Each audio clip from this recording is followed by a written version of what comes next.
Hey guys, and welcome to another episode of Ireland Crimes and Mysteries. I want to thank you for joining me today, and if you're a returning listener, I want to say a big thank you for your continued support. If this is your first time listening to my podcast, welcome. It's great to have you on board. So without further ado, let's get started on today's story. Ireland Crimes and Mysteries is presented by Go Loud, Ireland's leading audio publisher and the home of Irish podcasts. Find new episodes on the podcast first on the Go Loud app and on your favourite podcast platform. This episode contains descriptions of domestic violence, murder and suicide. Listener discretion is advised. As I'm releasing this episode in February 2026, there's a parole hearing scheduled in the coming weeks. The family at the heart of this story will once again have to relive their trauma and explain why justice must be upheld. This is why their story matters. On the morning of the 28th of February 2006, a 3-year-old boy wandered downstairs in his home in Goatstown, Dublin. His mother should have been awake. She should have been making breakfast, getting him dressed, starting their day together. But she wasn't there. Upstairs, in the bedroom, 38-year-old Siobhán Kearney lay dead. Her husband Brian had strangled her with a vacuum cleaner flex and then tried to make it look like she'd taken her own life. It was Brian's 49th birthday. This wasn't a crime of passion. This wasn't a moment of rage that spiralled out of control. The pathologist who examined Siobhán's body would later describe how she'd been killed. Throttled first, until she lost consciousness, and then garroted with a flex to finish the job. And then, while their small son was in the house, Brian Kearney staged an elaborate scene to convince the world his wife had committed suicide. But he made mistakes.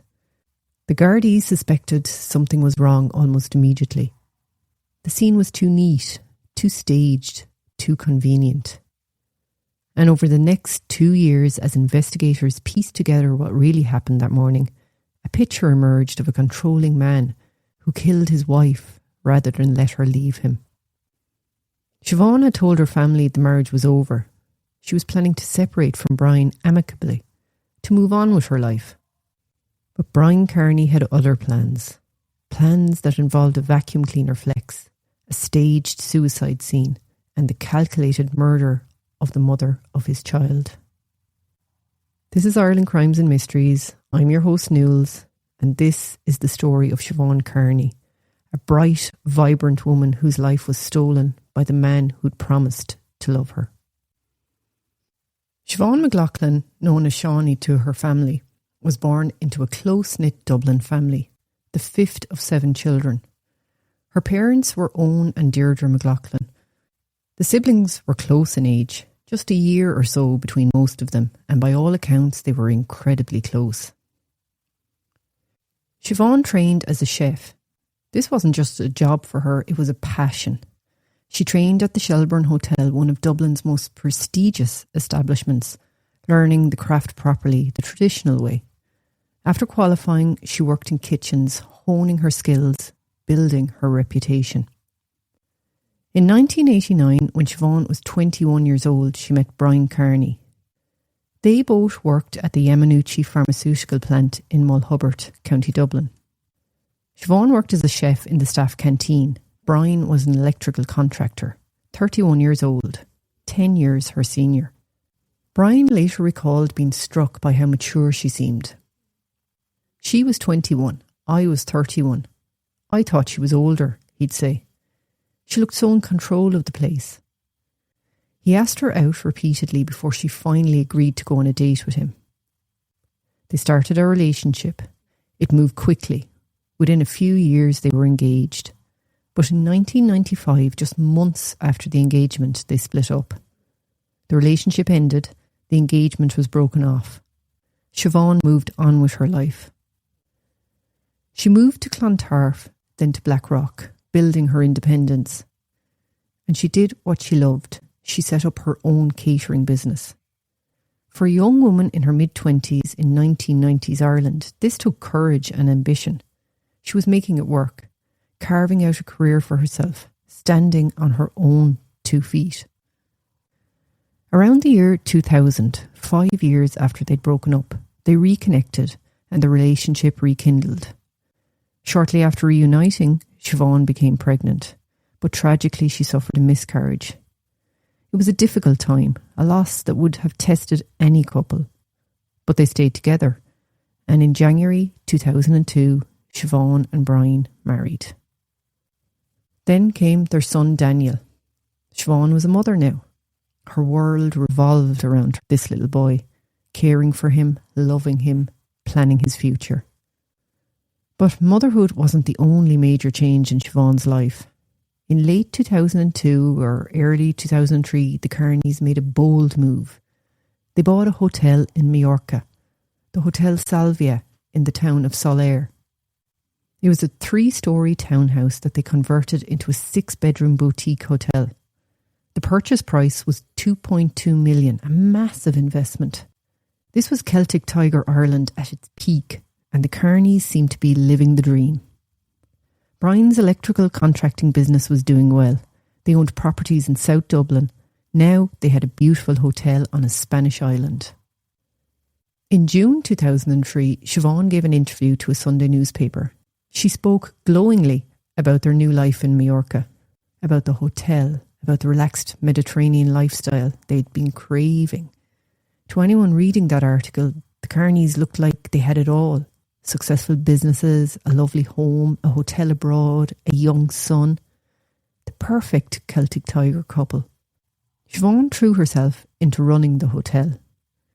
With her chef's training and her experience in the catering industry, she was perfect for the role. She managed the kitchen, handled administration, dealt with the guests. It was hard work. Running a boutique hotel is demanding, but it seemed like the dream they'd worked towards. Back in Dublin, they lived in a beautiful home in Goatstown in an attractive estate. Brian's parents lived just around the corner. They'd even built a second house on their property, a garden house next door to the main family home. Brian owned this jointly with his family, along with other South Dublin properties. On paper, they were wealthy, asset rich, but underneath the surface, they weren't as perfect as they seemed. Siobhán's sister Bridget had noticed something was off. In 2005, Brian had called her, worried about Siobhán. He thought her nerves were at her, he said. He thought she needed to be admitted to St. John of God's psychiatric hospital. Bridget called Siobhán immediately, and Siobhán was appalled. She said she never had any intention of going to St. John of God's. Bridget would later recall. She was absolutely fine. This wasn't the first time Siobhán had been admitted to St. John of God's, though. Back in 1999, before she and Brian had married, she'd voluntarily admitted herself for about 2 weeks. The reason, according to her family, it was stress from living with Brian. According to Brian's version, it was overwork. By late 2005, early 2006, the cracks in the marriage were becoming impossible to hide. Friends noticed that Siobhán had stopped wearing her wedding ring. She confided in people close to her that she was unhappy. The marriage wasn't working. Siobhán worried constantly that she couldn't devote enough time to Daniel because of the hotel work. Brian was pressuring her to return to Spain, but she wanted to stay in Ireland. She wanted stability for her son. She wanted him to start school in Dublin, to have a normal childhood, to be near family. In the weeks before her death, Siobhán took active steps to separate from Brian. She engaged a family law solicitor. On the solicitor's advice, she started keeping a diary, documenting what was happening in the marriage, building a record in case she needed it. She hid the diary in the house. Her plan was to move into the garden house, the property they'd built next door to the family home. Brian had been planning to rent it out to tenants for income, but Siobhán wanted to live there with Daniel. It made sense. They could separate amicably, live next door to each other for Daniel's sake, co-parent while giving each other space. On the 27th of February 2006, the day before she died, Siobhán made an appointment at the Citizens Advice Centre in Dundrum for advice on marital separation. The appointment was scheduled for the 9th of March, but she asked if there was anything earlier available. There wasn't. That same day, she enrolled Daniel in Our Lady's Grove Primary School in Goatstown for the following September. She was planning ahead, making arrangements, building a future for herself and her son in Dublin. She had a hair appointment booked for the morning of the 28th of February. She was working on handing over management of the Hotel Salvia in Spain so she could step back from the business. The night before she died, the 28th of February, Siobhán sent a chatty email to her sister-in-law in Italy, Brian's brother's partner. She talked about their upcoming visit, about everyday things. At the end of the email she wrote, "Say a prayer for me." The evening of the 27th of February, she met her friend, a pharmacist who'd known Siobhán for 8 years. They met at the top of Grafton Street around 5 p.m. and they went for a coffee. Then they went back to her friend's apartment on Wolfetone Street for dinner with Daniel. They ate at about 6:30 p.m. Afterwards, her friend drove both Siobhán and Daniel home to Goatstown. Her friend would later be asked in court if Siobhán was the type of person who would take her own life. Her answer was immediate and certain. "I knew Siobhán very well," she said. "She wouldn't do that." This was the Siobhán that her family and friends knew. A loving mother, a talented chef, a woman who was planning for the future, enrolling her son in school, booking hair appointments, arranging to hand over the hotel, seeking advice on separation. A woman who was unhappy in her marriage, yes, but who was taking practical steps to move forward with her life. Siobhán wasn't depressed. She wasn't suicidal. She was determined. She was going to leave Brian, build a new life for herself and Daniel, and do it all as peacefully as possible. But Brian Kearney had other plans. The 28th of February 2006, as I said, was Brian Kearney's 49th birthday. It was a Tuesday morning. Siobhán had made plans for the day. She had that hair appointment booked. She'd been working on transitioning management of Hotel Salvia. And as I said, she was moving forward with her life. That morning, in their bedroom at the family home in Goatstown, Brian Kearney murdered his wife. He attacked her while she was in bed. He grabbed her by the throat, manually strangled her with his bare hands. The attack was brutal and sustained. State pathologist Professor Mary Cassidy would later find deep bruising to Siobhán's neck and 3 separate fractures to her Adam's apple. Injuries that were consistent with manual strangulation. The attack rendered Siobhán semi-conscious. And here's where the horror deepens. According to Professor Cassidy's analysis, at this point Brian Kearney had a choice. Siobhán was unconscious but still alive. He could have called for an ambulance. He could have got her help. She might have survived, but he didn't. Instead, while Siobhán lay unconscious, he took the flex from a vacuum cleaner and wrapped it around her neck as a ligature, tightening it, finishing what he'd started. He throttled her first, then he garroted her. 2 separate acts of strangulation. And through all of this, through his wife's murder, their 3-year-old son, Daniel, was in the house. After Siobhán was dead, Brian Kearney set about staging the scene. He wanted it to look like suicide. He left the vacuum cleaner flex wrapped around her body. He left the hoover beside the bed. He locked the bedroom door, then slipped the key underneath from the outside so it would be found on the floor inside in her room, making it look like Siobhán had locked herself in. The prosecution argued that the physical evidence proved this was staged. The flex found around Siobhán's body was not around her neck. If she had actually hung herself, the flex would still be around her neck or attached to a suspension point. It wasn't. The alarm system for the house was armed. It hadn't been triggered. There was no sign of a break-in. The only people in the house that morning were Brian Kearney and his 3-year-old son. Then Brian Kearney left the house. He left his dead wife's body in the locked bedroom, and he left his toddler son alone in the house with her corpse.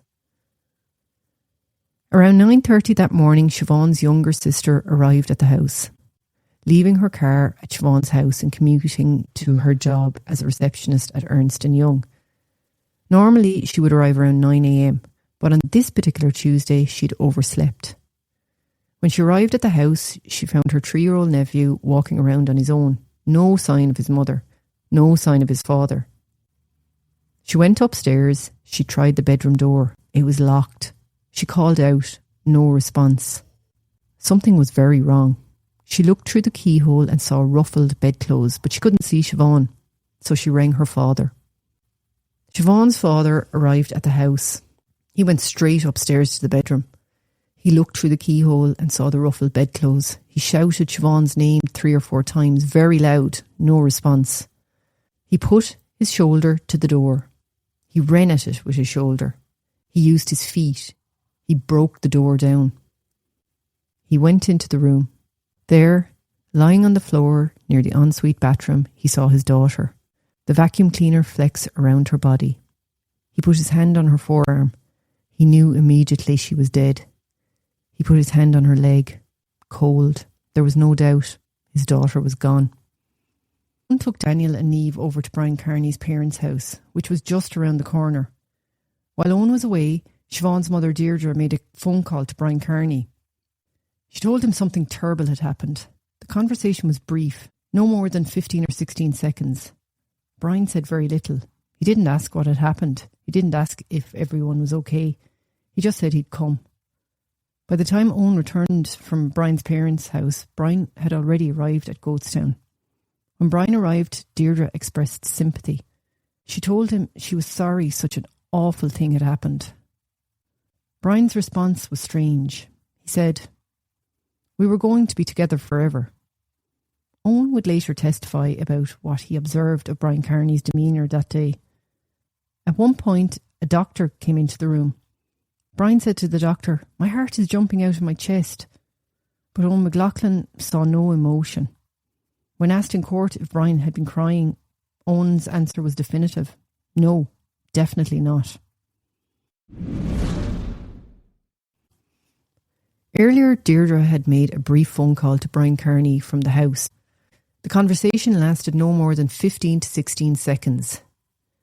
Deirdre would later testify that she didn't end the conversation herself. She was cut off because Daniel was crying in the background and she needed to attend to him. Siobhan's sister, Bridget, arrived later. She and another sister had been driving to the house when they got the call that Siobhan was dead.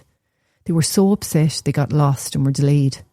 When Bridget finally saw Brian that day, something he said stuck in her mind. He said something like, "Poor you, Bridget, and all that happened to you and Michael." Bridget's husband Michael had died 3 years earlier in July of 2003. When Bridget recounted this moment in court, she said she thought it was an odd thing for Brian to say, extremely odd. A few days after Siobhan's death, Bridget and Niamh went to see Brian at the house in Goatstown. Brian unlocked 3 locks to let them in. Bridget would later describe him as very cold. She asked him what had happened to Siobhan. His answer, cardiac arrest or strangulation. That was his reply. Bridget would never forget it. He offered 2 possible causes of death, as if he wasn't sure which story to tell. From the very beginning, Siobhan's family knew this wasn't suicide. Her friend who'd had dinner with Siobhan just the night before knew it too. As I said, when asked in court if Siobhan was the type of person who would take her own life, her answer was immediate and certain. "I know Siobhan very well. She wouldn't do it." The Gardaí knew it too. The scene didn't make sense. The vacuum cleaner flex had snapped. It was a clean break, not a stretching break. If Siobhan had tried to hang herself with it, it would have broken too quickly to cause death. And the flex wasn't around her neck when she was found. It was around her body. If the flex had broken during a hanging attempt, it should still be around her neck, or at least still attached to the suspension point, but it wasn't. Then there was the key. If Siobhan had locked herself in the bedroom intending to die, why had she removed the key from the lock and thrown it on the floor just inside the door? It made no sense. Unless someone had locked the door from the outside and slipped the key underneath. Dr. Neil Murphy, an engineering lecturer at UCD, conducted tests on vacuum cleaner flexes identical to the one found at the scene. His findings were definite. The flex would break after just 5 to 7 seconds if an object of Siobhan's weight was applied to it. 5 to 7 seconds. Not nearly long enough to cause death by hanging. Professor Mary Cassidy's post-mortem examination told the real story. The injuries to Siobhan's neck, the deep bruising, the 3 fractures to the Adam's apple were more usually a factor suggestive of manual strangulation, less common in ligature strangulation and unusual in low-level suspension.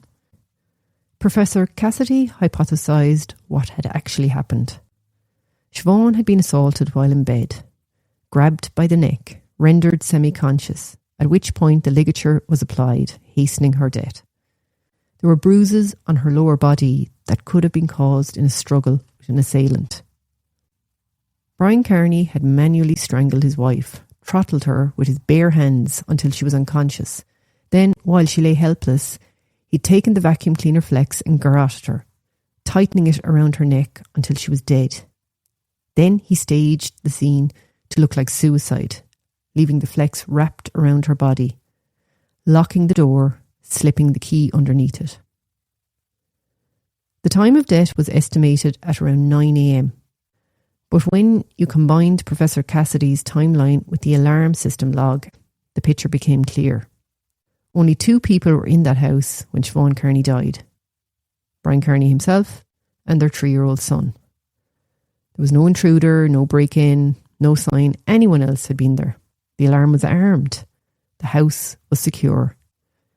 Either Siobhan killed herself or Brian Kearney murdered her. And everything about the scene, everything about the forensics, everything about Siobhan's state of mind in the days before her death pointed to one inescapable conclusion. This was murder. And Brian Kearney was the only person who could have done it. On his 49th birthday, Brian Kearney strangled his wife to death in their bedroom while their toddler son was in the house, then left with the child still inside, alone with his mother's body. That's the kind of man Brian Kearney is. The Gardaí suspected murder from the start. They ordered a news blackout for 48 hours while they gathered forensic evidence. It's a rare move. They don't do it unless they're very, very sure. Siobhan's family knew it immediately too. Gardaí searched the house and they found things. Things that told the family everything they needed to know. They found a diary. Siobhan had been keeping it on her solicitor's advice. The entries began on the 27th of January 2006. The last entry was the day before she died, the 27th of February 2006. In it, she documented everything, the controlling behaviour, the arguments, the fear, the plans she was making to leave. They found her passport hidden in the house. They found cash also hidden. These weren't the actions of someone planning to take their own life. These were the actions of someone planning to take her son and start over. And there was more. She'd made that hair appointment for the morning of the 28th of February. She'd enrolled Daniel in a new school for September. She'd made an appointment with the Citizens Advice Bureau for the 9th of March. She wanted advice about separation. She'd asked for an earlier date if one became available. Her solicitor had written letters to Brian about the separation, about what came next. Brian never answered them. But here's what the Gardaí really needed to understand. Why would Brian Kearney kill his wife? The answer was money, or rather, the lack of it. Brian Kearney was asset rich but cash poor. He owned properties worth millions on paper. The family home, the home next door that they'd built, his share in other properties with his family, the Hotel Salvia in Spain, but he was drowning in debt. The family home had been remortgaged to pay for building the house next door and to cover costs for the hotel in Spain.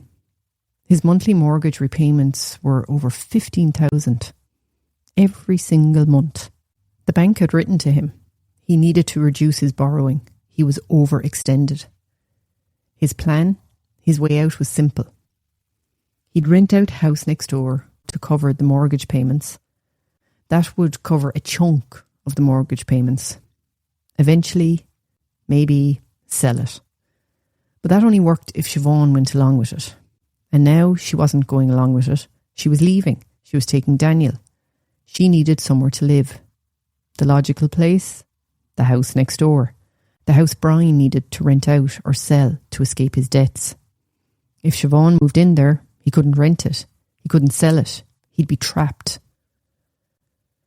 The separation wouldn't just inconvenience him. It would financially destroy him. At the trial, the prosecution put it plainly.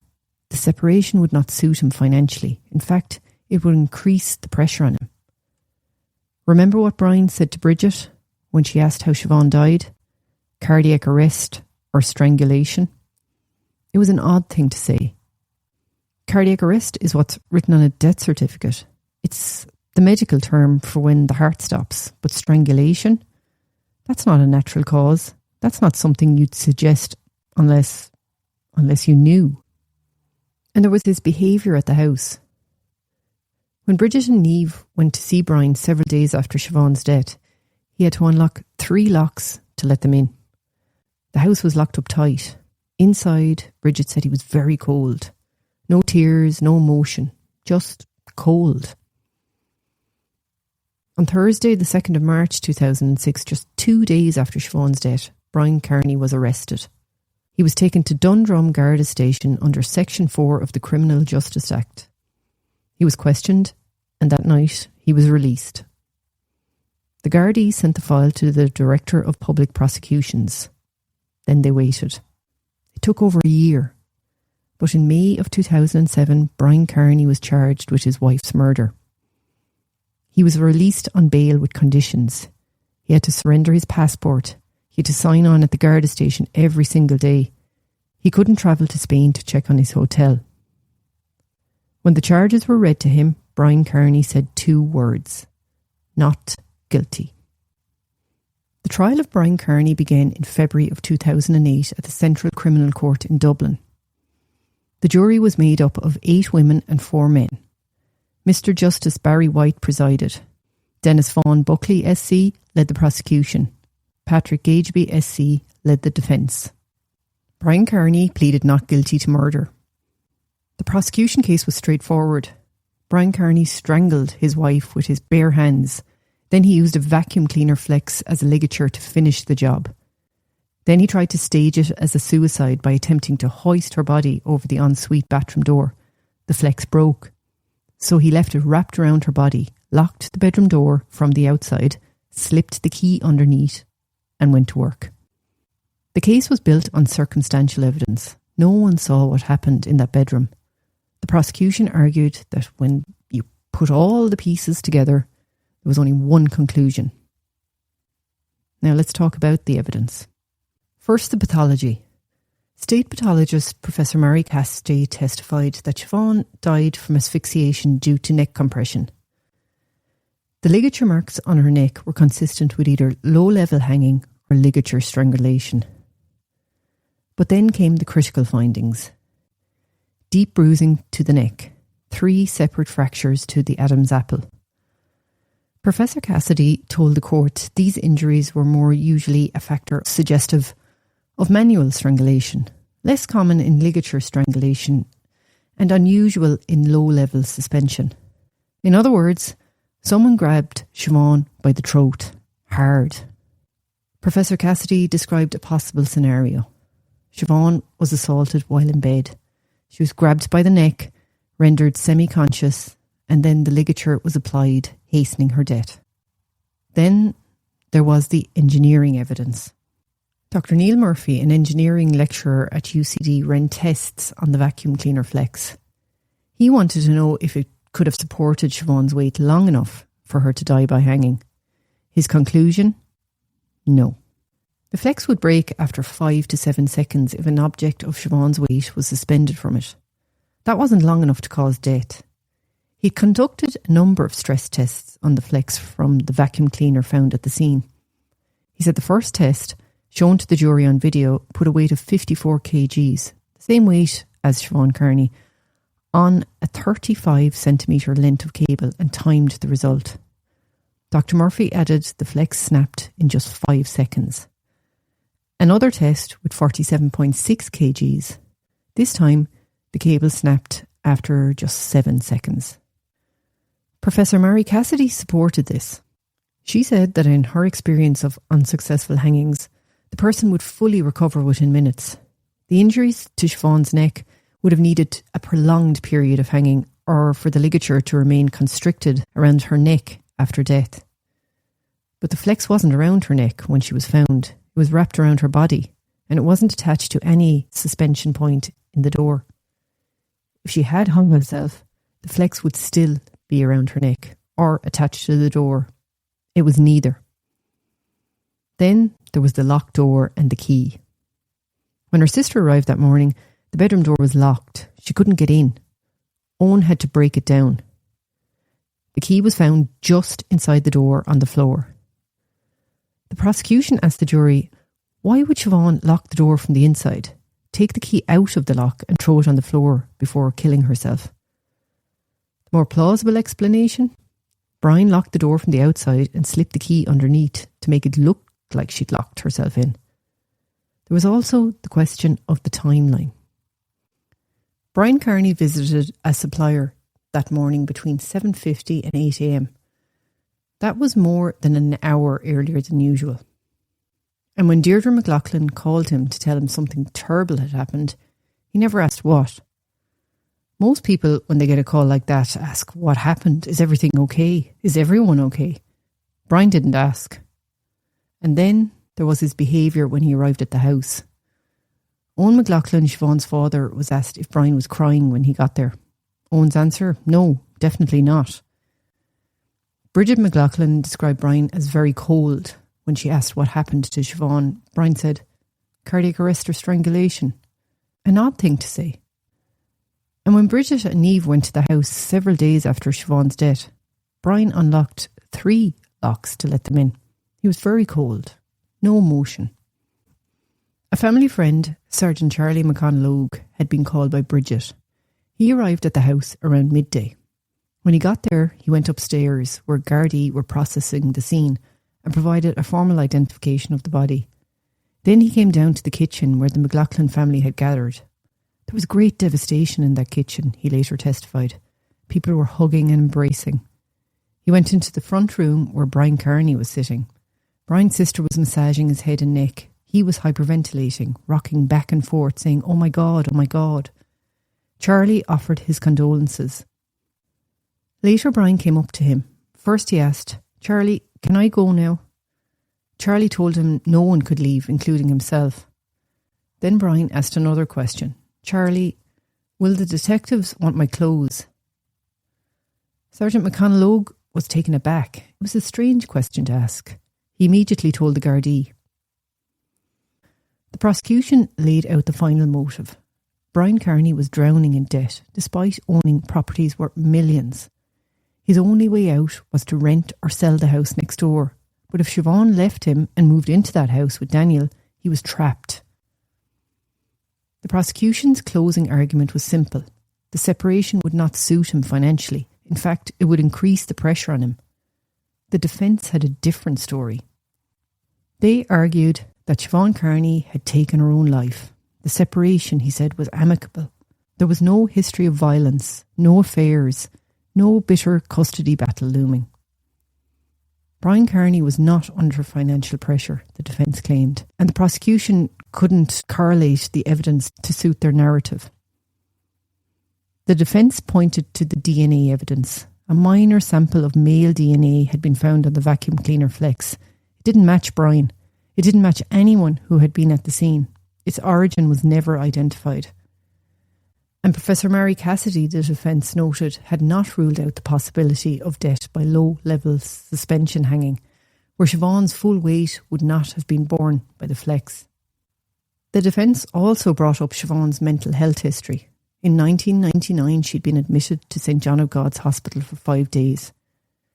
Deirdre McLaughlin, Siobhan's mother, testified that it was due to overwork. No doubt about it.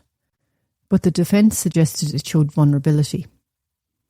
The The prosecution countered with testimony from Siobhan's friends and family.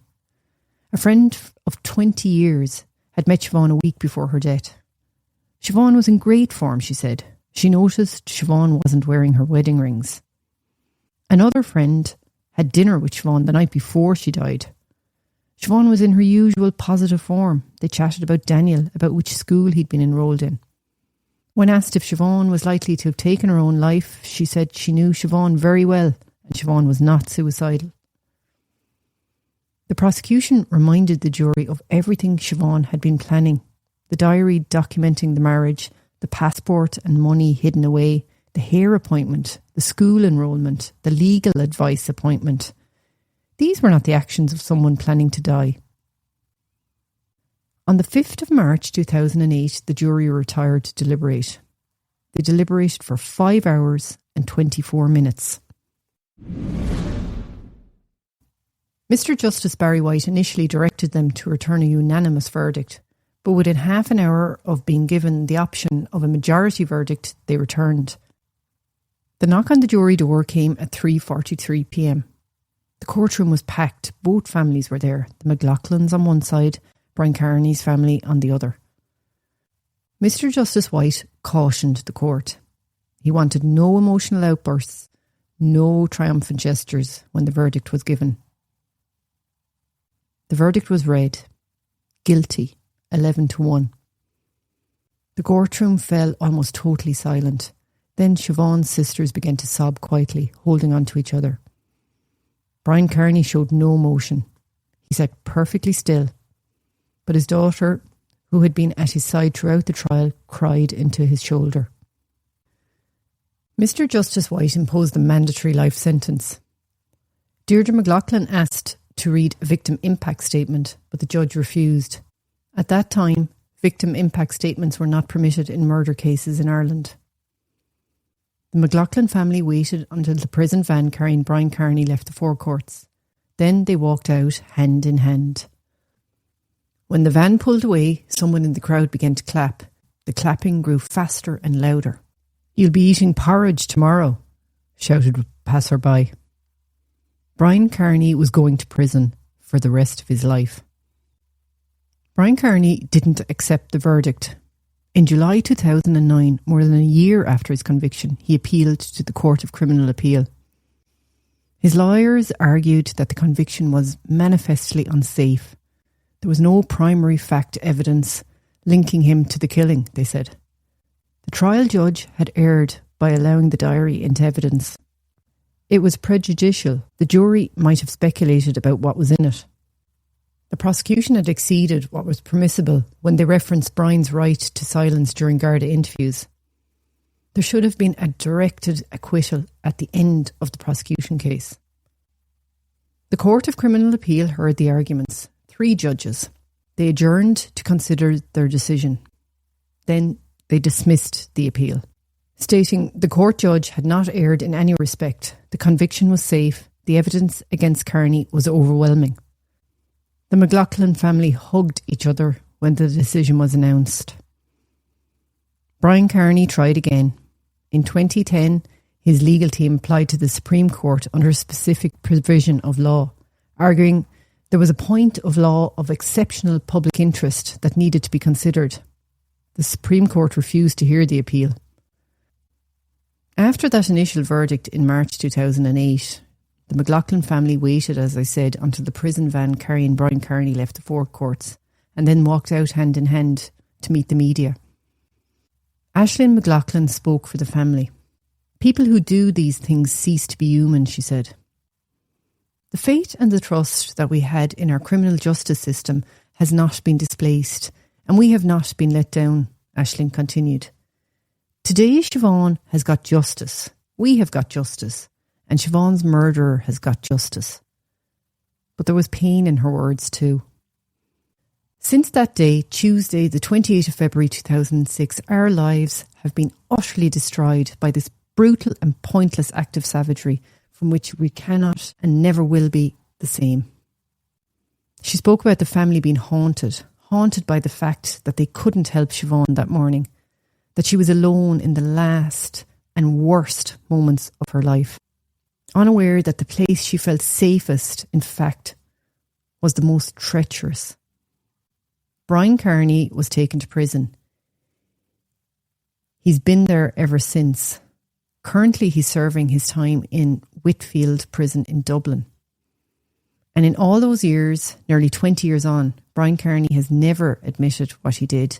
He's never apologised. He's never shown remorse. He maintains his innocence. According to reports, he's been busy in prison, studying law, learning Spanish. After 12 years in prison, Brian Kearney became eligible for parole. Under Irish law, prisoners serving life sentences could originally apply for parole after just 7 years. That was later changed to 12 years in 2021. But the average time actually served for a life sentence in Ireland, it's about 20 years. Brian Kearney has applied for parole multiple times, at least 4 times as of late 2025. Every single time, the McLaughlin family has had to write detailed letters to the parole board explaining why he shouldn't be released, reliving all the trauma all over again. In 2019, his second parole application was refused, but the parole board made a recommendation. Brian Kearney should be considered for neutral venue visits with his family, 2 days a year, outside the prison walls. The McLaughlin family was horrified. Bridget McLaughlin spoke to the media. She called it absolutely sickening. "We are bitterly disappointed that Brian Kearney is being allowed out," she said. "This was not a crime of passion. This was premeditated. He staged the scene. He lied and lied. She was throttled and garroted in her own bedroom. Why should he be allowed out 2 days a year? Siobhan doesn't have 2 days a year. She was snuffed out of this world as if she was nothing." Bridget described what her sister looked like in the funeral parlour. Black bruise marks on her neck. A family friend had to find a scarf to cover them. Her fingers were black with defensive wounds. "There has been no closure for us." Aisling McLaughlin has been vocal about the parole process. She finds it absurd that someone can apply for parole without ever showing remorse. The basis of any type of parole is that there is an acknowledgement, that there is an admission of some sort, she said in a 2023 interview.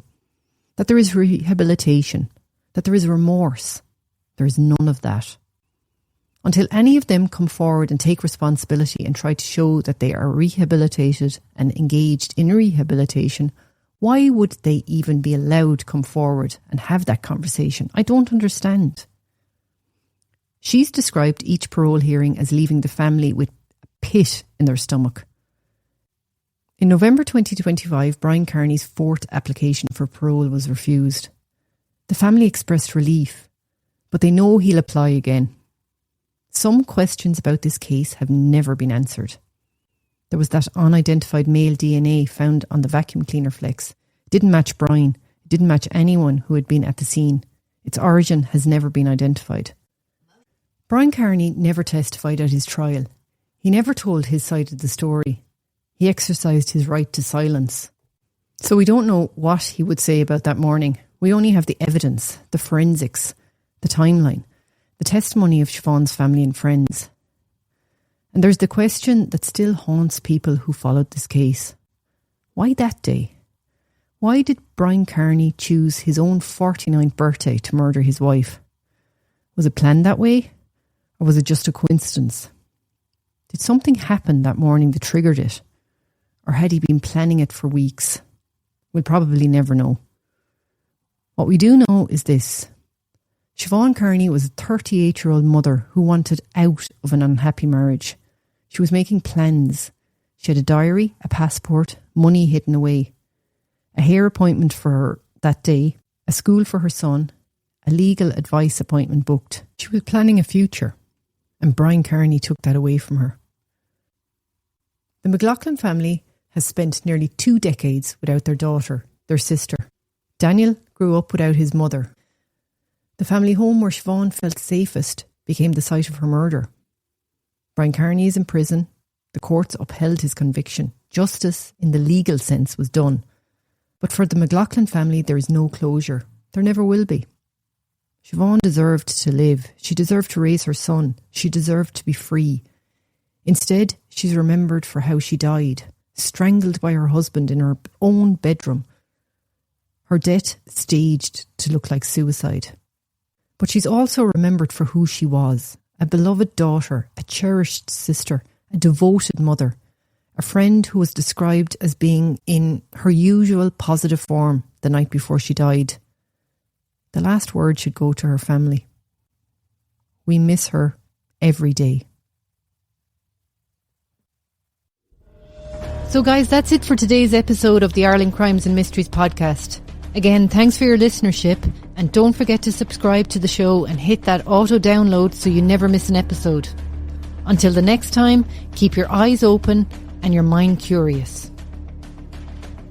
This podcast has been compiled from information gathered in the public sphere, like news articles, documentaries, and open source material that can be found on the web. Everything in this podcast is alleged unless a conviction has taken place.